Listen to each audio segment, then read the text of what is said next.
Welcome back to Weather the Podcast, and today we're talking about the little streaming service that could, Crunchyroll. As always, I'm Kate. I'm here with Adrian. Hey, how's it going? And Matt. Hello. And my question today is, do you use Crunchyroll, and how long have you been using Crunchyroll? Just like I'll start this whole fresh 2021 episodes at this point. I do not use Crunchyroll. I have not used Crunchyroll. All I know about Crunchyroll is I get an email about a bill for Crunchyroll once a month. What, Matt? You don't watch any of the wonderful anime on Crunchyroll? No. For me, I'm not gonna lie. Not gonna lie here, guys. I streamed a lot of anime legally back in the day, and I didn't even know Crunchyroll was a thing until like college, because I was already streaming my stuff illegally through XYZ site, and I only use Crunchyroll now because it's integrated into my HBO Max. I actually don't have a Crunchyroll subscription because all the anime I want to watch is already on there. And honestly, the other anime I do watch is on like the Funimation app because Funimation has like my sport, like my rugby anime and things like that. And like my other like shonen anime. So I use Funimation more than I use Crunchyroll. But now that Crunchyroll's with HBO Max, now I guess I use it pretty often now. Because Jujutsu Kaisen and Have you started watching that? I did. I watched like the first 2 episodes and I was like, all right, I'm down. It's good, right? And then God of High School is just like, I'm thinking of the bop in my head right now. So as long as like HBO keeps getting good stuff on their Crunchyroll, I'll keep watching anime on Crunchyroll through HBO That makes Max. me happy. And they're both from the same Studio Mappa, which is why the fight scenes look so dope. That makes sense. Yeah, so I've been watching Crunchyroll since it was illegal to watch Crunchyroll. Which we'll get into its history, and that in and of itself is kind of about why though. But I've been on the Crunchyroll train since it was just an illegal site where people uploaded things to it, and I've kind of stuck with watching it. I fell out of using Crunchyroll just because for me, the split in anime is that you get simuldubs from Funimation because Funimation has more of a, I guess, interaction or partnerships with anime folks or companies. And I like dubs because I can watch them while doing other things at the same time. So I will most of the time choose Funimation, and I did for the longest time. And then now that Crunchy is doing a lot of their original anime this past year, I've been watching a lot more Crunchyroll. They have a lot, and they have My Sports Boys, which is Haikyuu, and then some of the less shonen based, so they have like a lot more romance and stuff like that on there too. Not that Funimation doesn't, but Funimation usually has like they have the heavy hitters, the Dragon Ball, the My Hero, like all that. Yeah, that's what I was gonna say too. Coming off of our One Piece episode, I did try and go watch like to kind of catch up and like refresh my memory on One Piece stuff, but like it was so hard to find. I don't even know if they even have like the One Piece dub of One Piece on Crunchyroll, or at least I couldn't find it on like the website. But I know Funimation has the dub, so that's why I watch it there. And again, like you said, it's just easier to put that on another screen while I'm doing other stuff. Yeah. And then you're right with when we did have Crunchyroll and we did use it primarily, like my wife used it primarily because she loves like the romance based animes, and they have a much better selection of that like on Crunchyroll from her perspective than like Funimation does. Yeah. And we'll get into like some of the nuances between streaming platforms as we go through but why those for Crunchyroll. To start this off though, I have a history kinda. This is just going to tell you what Crunchyroll is because the history of Crunchyroll is actually a but why though in and of itself. So to start things off, Crunchyroll is an American distributor, publisher, and production and licensing company focused on anime, manga, and dorama. If you don't know what dorama is live action Japanese dramas. Founded in 2006 by a group of University of California, Berkeley graduates. Crunchyroll's distribution channel and partnership program deliver content to over 7 million registered users, which they hit in 2019. 7 or 70? 70 million. Okay. Did I say 7? Yes.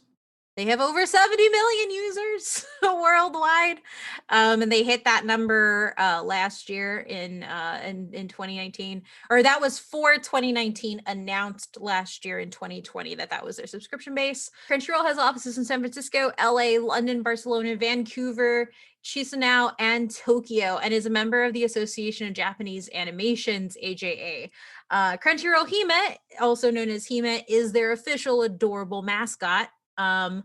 She's really, really cute. You should look her up. I love her.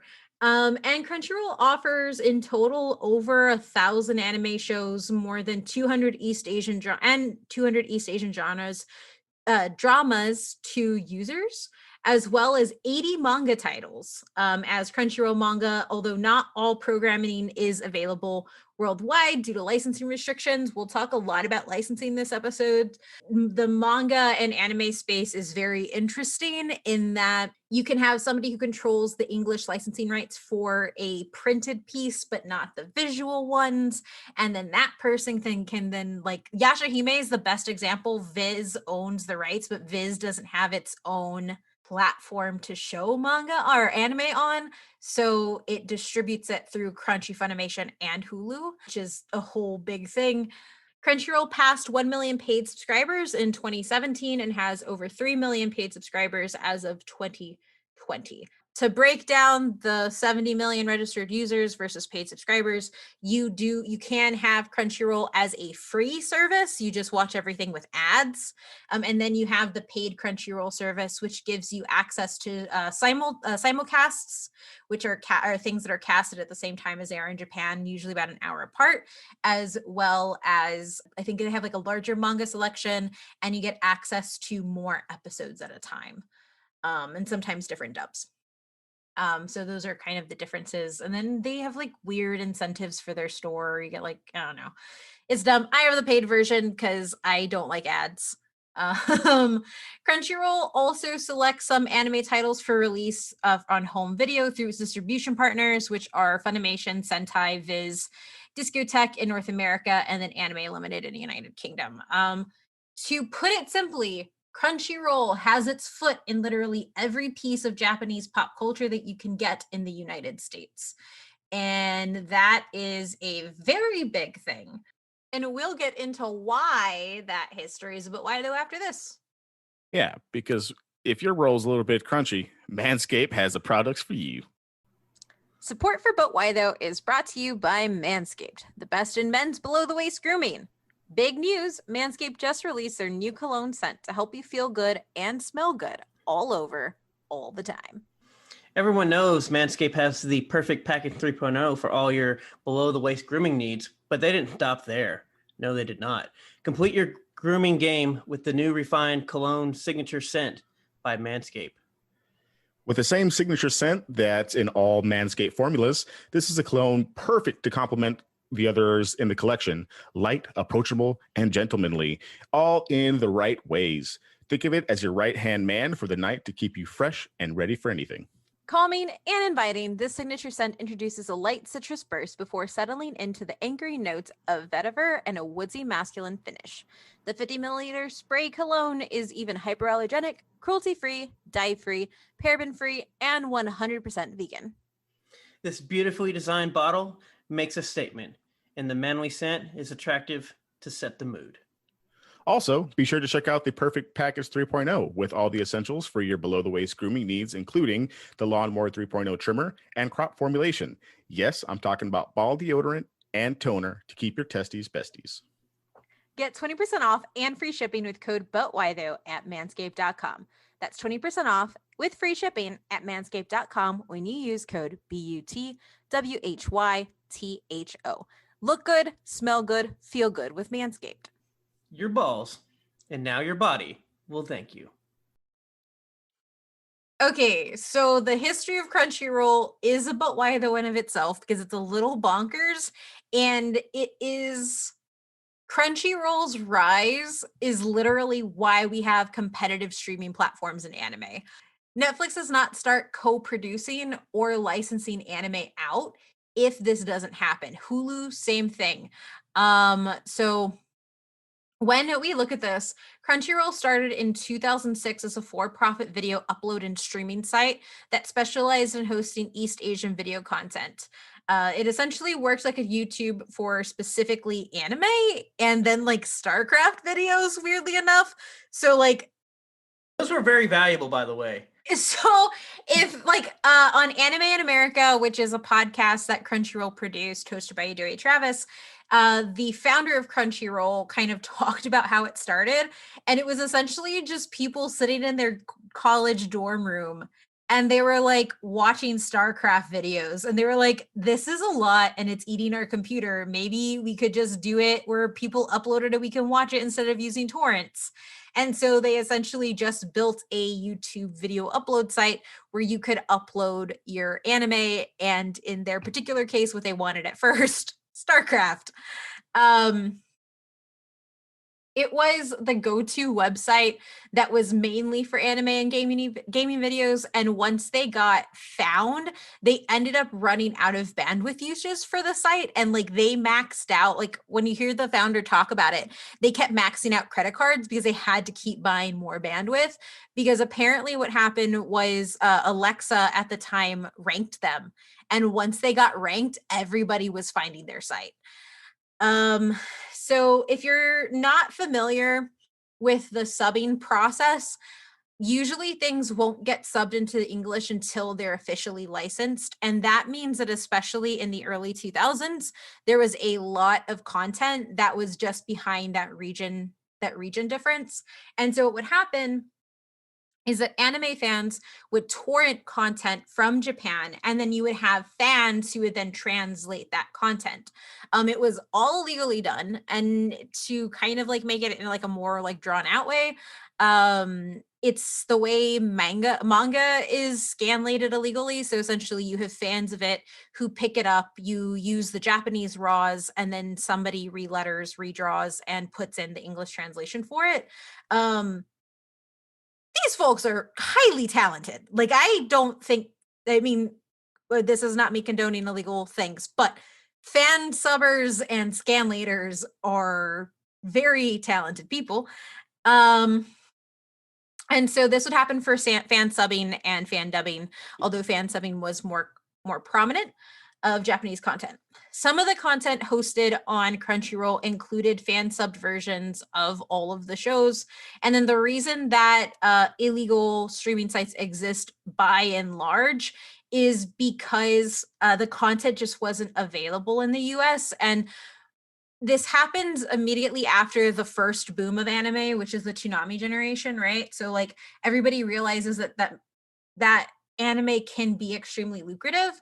But what happens in that process is that when they realize that you can make money on anime in America, you end up pushing up the licensing rights and the prices for licenses skyrocketed, which essentially left only a couple of companies being able to actually produce anime. Which is kind of like the whole thing of like, I feel bad because it's illegal stuff, but also, do you see what happens here? Yeah. And then if I've learned anything in the last year, it's only illegal depending on who does anything. Well, and it was this hard thing too, because like you had anime becoming, I mean, I guess mainstream is just a different, like now it's mainstream, but at the time you had something like Cartoon Network that was broadcasting anime, and then you had this large success behind the different mecha franchises and everything. And you had a lot of content, but it was still sparse into comparison to what was out there. Like honestly, shoujo really doesn't exist in the United States for a while because it's not getting translated, because they weren't getting licensed, because you only had one or two avenues. That was gonna be my question. Like in those early days, like what are they showing? Because I'm thinking about like 2006, like what's like super big then, like Mecha. Mecha, what Shippuden, I imagine is probably getting Well, so if you there. look, so specifically, like the reason the licensing skyrockets is because of the success of shows in the Toonami era. So we're looking at all the different Gundams. So Sunrise Entertainment's like entire Gundam slot or mecha slot, and then you're looking at Sailor Moon was the only real shoujo, and then you end up with Naruto's weird because Naruto comes into play for another part of Crunchyroll specifically, but the ones that were making all the money were pretty much mecha is honestly the answer. Yeah, so it was like a bunch of people who wanted to see more of that in like one place. Yes. Gotcha. And then you also, and so people were really, really hungry for more content because they knew more was out there. Because again, you have stuff coming out like manga is building up its own foundation and platform at the same time too. And because people wanted new content, they moved towards scanlations. If you jump forward from the Toonami era into 2007, 2008, you end up with the anime bubble bursting, which is essentially all the licenses that 4Kids TV owned, that Cartoon Network had. The 2008 financial crisis makes it so that those arms can't really function lucratively, and they end up getting priced out of a lot of the licensing contracts. So that led to the collapse of a lot of things. Namely, you're looking at 4Kids, and then I forget the person who owned Eva. But so Neon Genesis Evangelion, Pokemon, those are two of the largest titles that went undistributed for a while. Pokemon was easier because Nintendo USA was able to buy rights directly. But when you look at Neon Genesis Evangelion, which is like one of the cornerstones of anime, that actually did not get a license picked up until 2019 when Netflix bought the redistribution licenses. That's a long time. And Netflix doesn't even have all the rights to Eva. Like they still have some rights with G Kids. So anyway, essentially what this does is it creates an entire financial crisis for the anime industry in the United States when it comes to licensing, because companies didn't feel that they could justify licensing anything out. This is essentially when piracy just like burst right through the damn wall like the Kool-Aid Man and is like, I got anime for you. And so digital content, while it did exist in some form on Anime Network or like some very, very small titles on Netflix, and then in the early days of Hulu, there were like one or two. And so essentially what you have is this competition between piracy sites, so torrenters who could get it up within like a couple of days, and then the video sites, which were doing the same thing, but less viruses. And so that was the first time that piracy had like this split of torrenting and then immediate uploads. And then in 2008, Crunchyroll ended up actually securing a capital investment of $4.5 million from a venture capital firm called Venrock. The investment pissed off Bandai and Funimation because at the time that the money was invested in them, they still allowed illegal copies of the licensed titles from those two companies to be shown on that platform.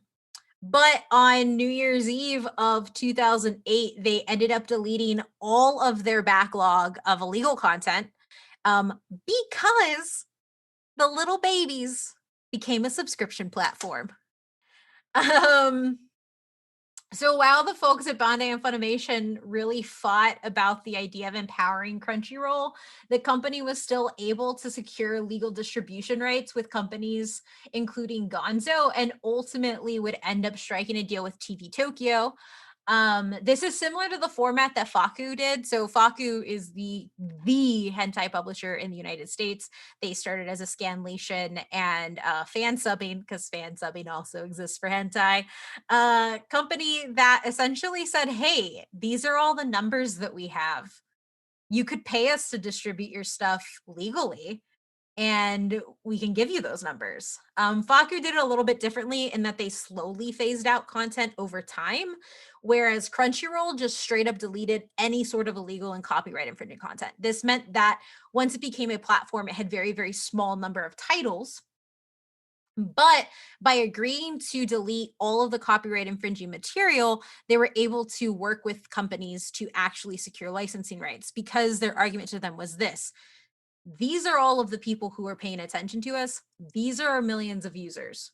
If we delete ourselves, they're just going to go to the torrents, and they're going to go to get stuff on the darker side of the on the web. So why don't you just work with us to simulcast your content?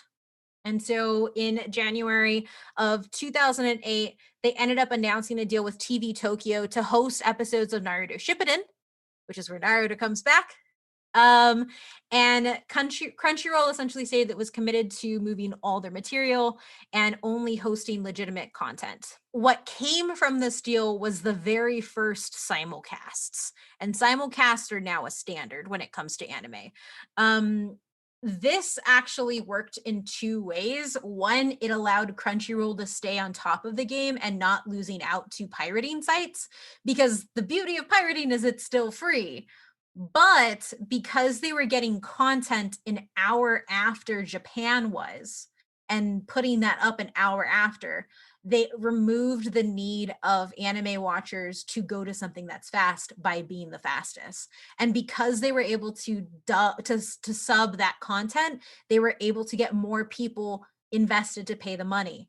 That also meant that the company working with Crunchy also had those viewers legally watching their content, and that removed people from the anime pirates, which, like, Kiss Anime still existed until last year.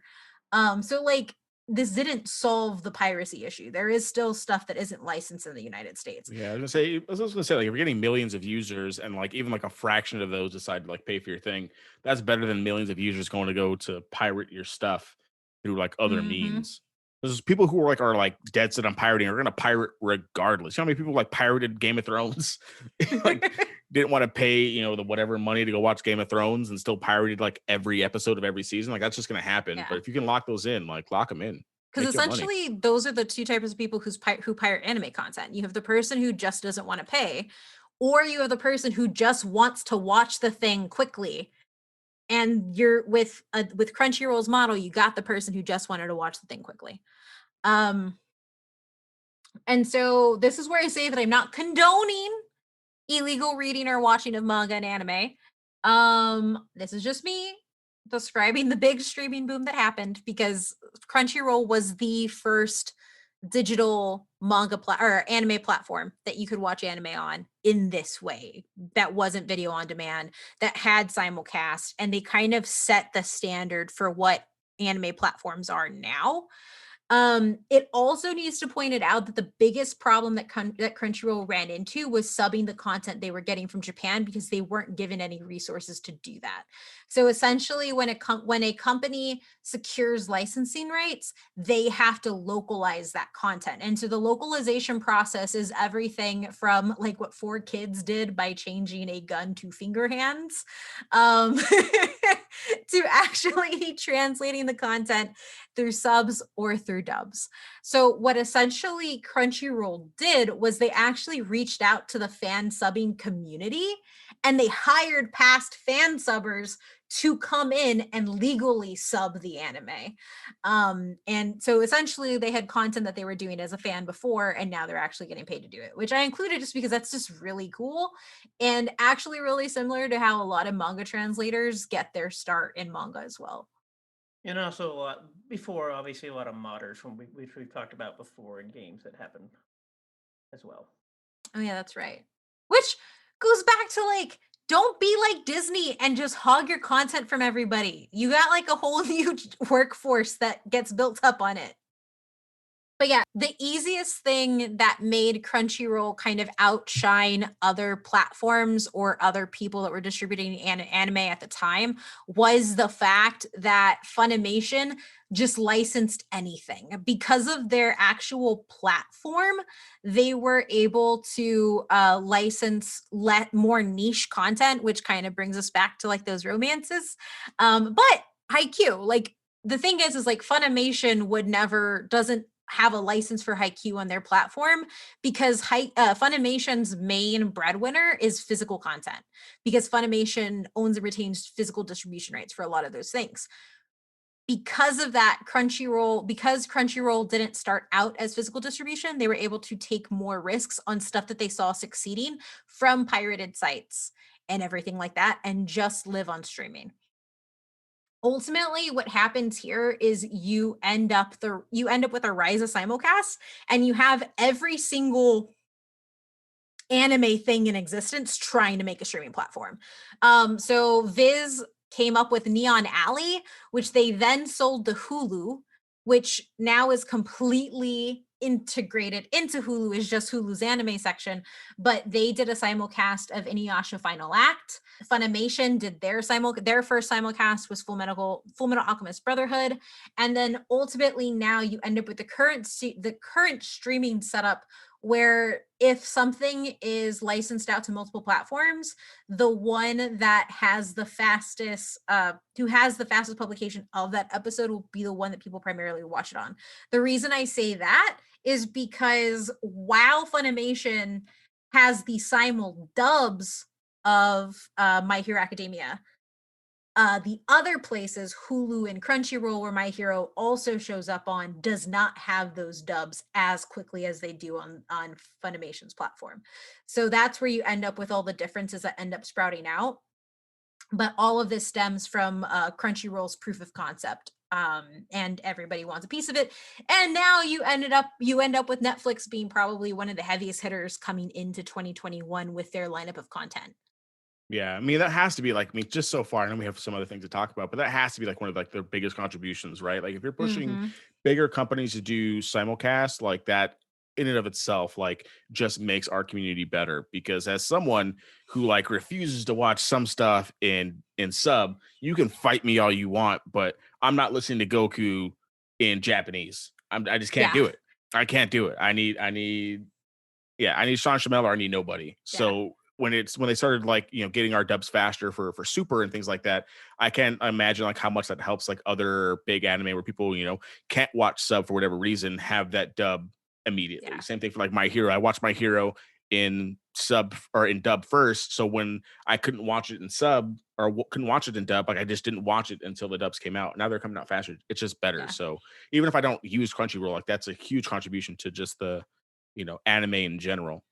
Yeah, because essentially what comes out is like Crunchyroll is able to capitalize on all these things that fans really want, because it is a platform that was ultimately built by fans for fans, that you end up having them push innovation across everything. Like simuldubs don't happen without simulcasts and Funimation needing to make itself different from the other things. Like I personally like Funimation because I prefer the English voices outside of Bakugo. Bakugo's Japanese voice is very good, but the other ones, no. So that brings us to 2016, where Crunchyroll ended up going into partnership with Funimation. So Crunchyroll essentially got the rights to stream selected Funimation titles like My Hero, and Funimation got the rights to stream selected Crunchyroll titles as well, and including their upcoming dubbed content. In addition, Funimation and Universal Home Entertainment would act as Crunchyroll's home video catalog and any sort of physical distribution that they would end up having. And then in 2018, Funimation announced that their partnership with Crunchyroll was ended as a result of Sony Pictures Television's acquisition of Funimation and AT&T's acquisition of Crunchyroll's parent company, Otter Media. More on that later, because there's a lot of stuff to go into. Sad part is not even just Funimation and Crunchyroll, but I wish we would talk one day. People will finally start to care that why does a phone internet company own so much stuff? And you wonder why nothing gets done in this country. Yeah. Fun fact, Crunchyroll apparently distributes anime through Steam. Had no idea that that was a thing, but it is. In 2018, Otter Media bought the remaining shares of Crunchyroll from TV Tokyo and the other investors. And in 2018, AT&T acquired the remaining of Otter Media, which it did not own, which ended up filing Crunchyroll under Warner Media, which is why HBO Max has Crunchyroll. See how long that lasts. Which formerly Time Warner, which was another internet provider. In 2019, it was announced that Otter Media would be placed under Warner Brothers as a part of a reorganization. And then later, you ended up having Crunchyroll announce that they would be partnering with Viz Media to distribute select Crunchyroll licensed titles to home video instead of Funimation, because that partnership had ended. And then later, this weird thing happened, which kind of shows you that we don't need to have companies working all together. But in September of 2019, Crunchyroll announced that they had become the majority investor in Viz Media Europe, Crunchyroll then solidified the deal at the end of 2019 to become the majority owners of Viz Media Europe Group, and appointed the former Viz Media Europe president, John Esom, to lead the Crunchyroll EMEA. Viz Media, if you don't know, is the leading manga publisher in the United States. And by leading, I mean by heads, and everybody else is tiny compared to them. All this to say, well, Crunchyroll in itself started with the great to force companies to do good things. It led to basically everything else, and all the stuff that Kate just said is terrible for actual consumers. Yeah, because in 2020, Crunchyroll ended up going into a partnership with Sentai Filmworks, which was great for Crunchyroll fans in that we got Food Wars, Ascendance of the Book Word, and World Trigger. But then you have the great disappointment of 2020, which was that everything became a monopoly because Sony ended up buying Crunchyroll from Warner Media for $1.5 billion. According to Variety, the amount was decreased to $1 billion later. And it was reported that Sony was in its final talks leading in late October 2020. The last reported talks were for $957 million. On December 9th, Funimation and its owner Sony announced that they had reached a deal with AT&T and Warner Media to acquire Crunchyroll for $1.175 billion. The acquisition is considered to be a major consolidation of global anime distribution rights outside of East Asia. So, good news. You get one service, maybe? Bad news. Monopolies are bad. Also, all that innovation that Crunchyroll pushed, kind of out the window. Capitalism breeds innovation, remember? Okay. So I'll rein this in a little bit. Because yes, everybody was really excited because there was going to be a consolidation of streaming platforms. A lot of people we don't know the specifics of the buyout as of right now. The speculation that it's going to go one of two ways. Either Funimation is going to absorb Crunchyroll, everything comes into one place, or Funimation drops its streaming platform and becomes just the distribution piece, and Crunchyroll ends up taking up all Funimation product. Those are like the ideals, but ultimately the larger issue that this stands is becoming another vacuum where you're not getting a lot of licensing of content. Now, the counter to that, or like the big counter piece that we hope will keep things as diverse as it is when it comes to offering of anime, is that the global anime market size is estimated at $21.91 billion in 2019 and was expected to be at $23.5 billion in 2020. Also, because we're in a COVID world, it is a lot cheaper to produce animation and get a higher return on it versus how much money is being pumped into physical things when you're having to deal with things like production stops, breaks, all that kind of stuff. My biggest fear is just innovation. Because like I said, pushed it. One, this is going to probably kill innovation, whether you like it or not. It's all any of this stuff ever does. Two, obviously, while it condenses a streaming service, it does leave licensing stuff, which leads, and I hate licensing basically because I've dealt with, as a person who is a fan of peak sports games and watching licensing kill the entire genre, I will always hate licensing. But also, whether we get licensing, everything, this is not good for consumers. And even if they leave it separated, the money's still funneling to one place. And that's just not good.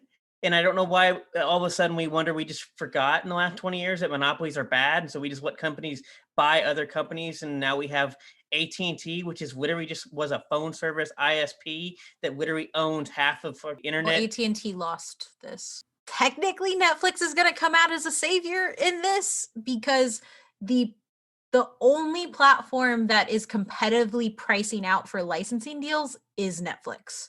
So Netflix going into co-production with a lot of anime that's coming out from Japan, as well as buying up the licensing, like because you can co-produce, which means you already own that licensing because you're putting money in production, or you can buy licensing.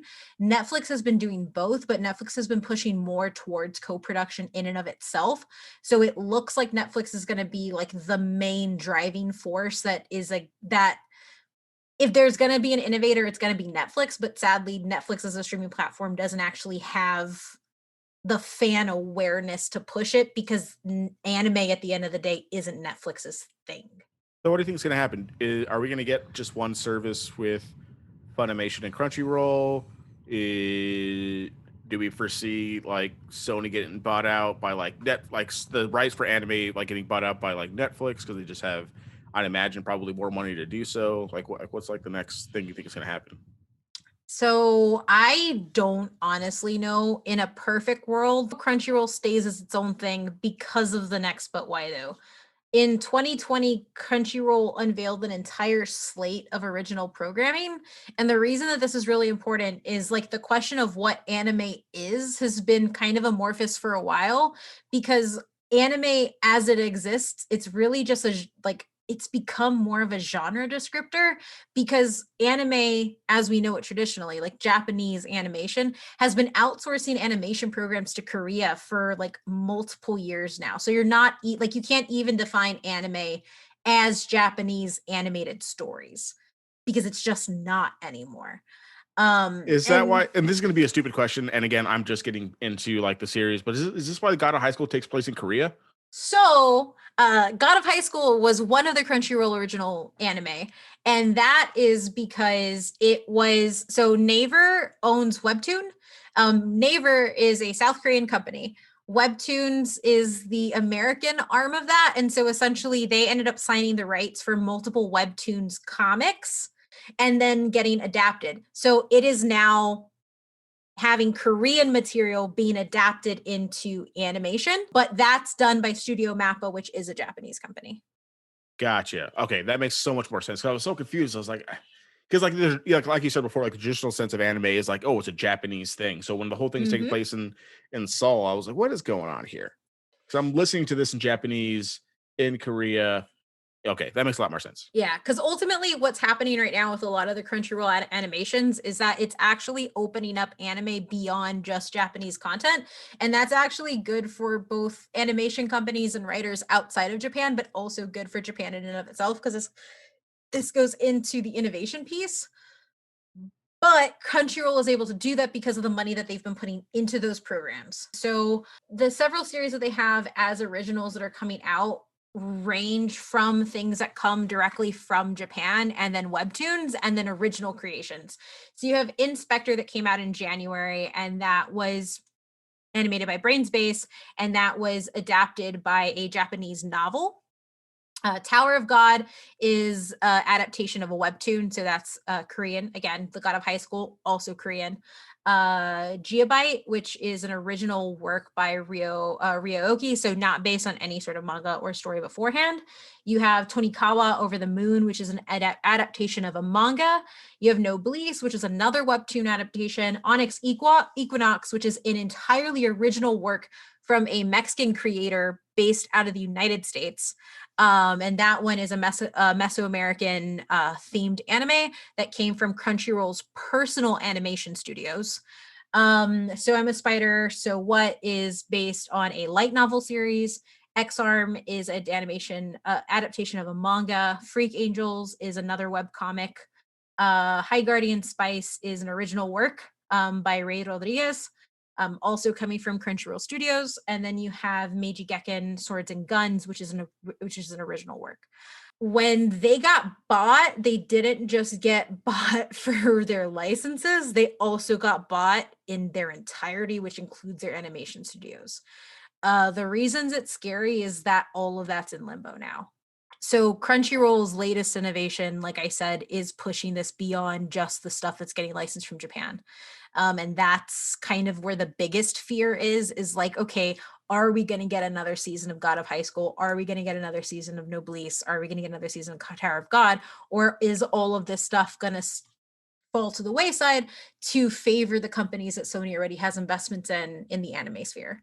Well, how are they like I mean, I don't know if you like. I don't. How do you? I don't know how you quantify this when they're like originals, but you would know better than I would. But like, where does like the popularity in like the spheres of like the anime community? Like, how They're hyped are they high. for these things? So for Tower of God and Spectrum God of High School, it was all really, really high. So is Over the Moon. That one was also a really highly hyped one. The harder places you're having are the original ones coming from Crunchyroll. So Onyx Equinox wasn't as hyped. But all of the stuff they were doing with Webtoon was extremely hyped. And a lot of that has to do with a lot of the Webtoon adaptations that are also happening in the live action realm as well. Gotcha. So there's possibilities that they'll just keep them just because of like how well they're doing. Yeah, if they keep anything, they're going to keep the Webtoon series. Gotcha. That's at least my take on it. The other thing is that Crunchyroll does a lot more than just do anime episodes now. So they do all the original work, but they also have their store where you sell figures, tapestries, just the normal anime products. But they also have their Crunchyroll Loves collections, which is a huge recognition of streetwear and specifically a lot of the work that Black anime fans have put into anime consumption in the United States. That goes back to a lot of the streetwear that started with Wu-Tang. They have done a Megan Thee Stallion collection, Junji Ito, God of High School. They had more in the pipeline, but again, don't know what's going to happen with it. And so, like, well, yes, this is kind of riding the anime streetwear wave from Hypeland and Atsugo. Pairing Crunchyroll with large artists as well as large anime properties makes it a lot more affordable because it's not the $200 t-shirt that Michael B. Jordan made with Coach. Yeah. So basically the opposite of what we talked about in like our One Piece episode with like Yes. all that stuff. That makes more sense. Yeah. Yeah. All of this is affordable. Gotcha. They also have their manga section rolled into their platform. So in 2013, Crunchy began digitally distributing 12 different manga titles from Kodansha, like Attack on Titan and Fairy Tail, and they were all wrapped into their premium subscription. They also have the releases of live action dramas, which is currently happening with Cherry Magic. And then they also started a podcast arm, which did their first one last year, which was Anime America, which did Joy Travis. They're also become a very large voice in anime success in that they have the anime awards that happen. So the anime awards are also known as the Crunchyroll Anime Awards, and they're annual awards given to recognize anime from the previous year. The awards were first held in 2017 and returned in 2018. Crunchyroll selects 20 judges from diverse backgrounds and then create a list of 6 nominees within each category. The list is then made available to the public to vote online. And I will say, don't we know one of those judges? Hi. Am I aware of one of those judges? Yes, I was an anime judge. I was an anime award judge this year, which I will say it's not just lip service when they say diverse array of judges. Because I don't know if you saw that picture, Adrian, but like it was hella diverse. No, I did. I just wanted you to say it on the podcast is all. Yes. I was one of the anime judges. It was fun and cool, and I'm happy I watched as much anime as I did in 2020. And then they also have their own convention, which is the Crunchyroll Expo, which started in 2017 and has been going on. Their highest turnstile was 45,000 in attendance, which is not as big as a PAX and stuff, but they bring all of the large voice actors and stuff from the things that they license, and they do a lot of US based things. 2020 was supposed to be a huge for Crunchyroll Expo because it was when they were going to be highlighting all of their stuff for the new year and original programming. And then COVID happened, so they did a virtual expo instead, which actually was the most coordinated and well done from the press side of any of the virtual things that we did last year. Because they actually gave us times and interviews and stuff that worked well. You also left out the fact that Crunchyroll Expo was actually bought by Repop about a year and a half ago. I forgot about that.